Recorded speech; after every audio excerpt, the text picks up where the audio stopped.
Vous savez, si vous demandez à la société de se transformer elle-même pour éviter le réchauffement climatique, vous allez avoir une opposition massive de tout le monde parce que les gens ne veulent pas se transformer, ils ne veulent pas changer leurs habitudes.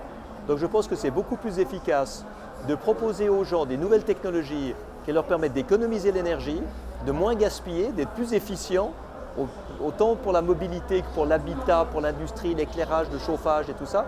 Vous arrivez à diviser par 2 les émissions de CO2 et en même temps, vous réduisez l'impact sur l'environnement tout en créant des emplois et en permettant aux gens de vivre mieux. Donc je pense que c'est ça la situation gagnant-gagnant.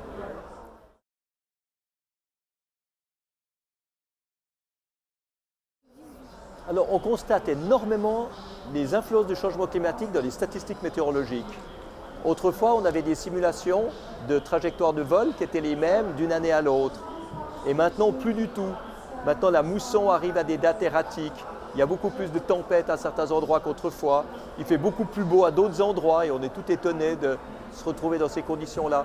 Et on voit bien que, indépendamment de la température, on a un bouleversement de tous les systèmes naturels. Et ça, c'est très grave.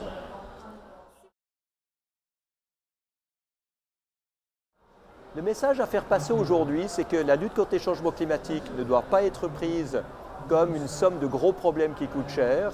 Ça doit être pris comme une somme de solutions rentables pour l'économie, pour l'industrie.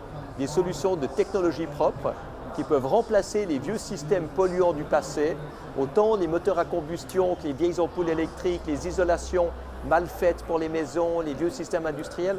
Tout ça peut être remplacé par des systèmes propres. Et ça crée des emplois, ça fait du profit et en même temps ça protège l'environnement. Je crois que c'est dans cette vision-là que les gens devraient parler des changements climatiques, sinon on les décourage.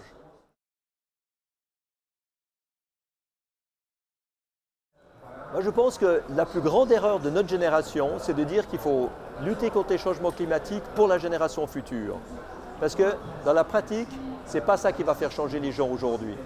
Ce qu'il faut faire, c'est montrer qu'il y a des avantages aujourd'hui pour notre génération à nous. Et ça fera changer les gens. La génération future en profitera aussi et ça, c'est bien.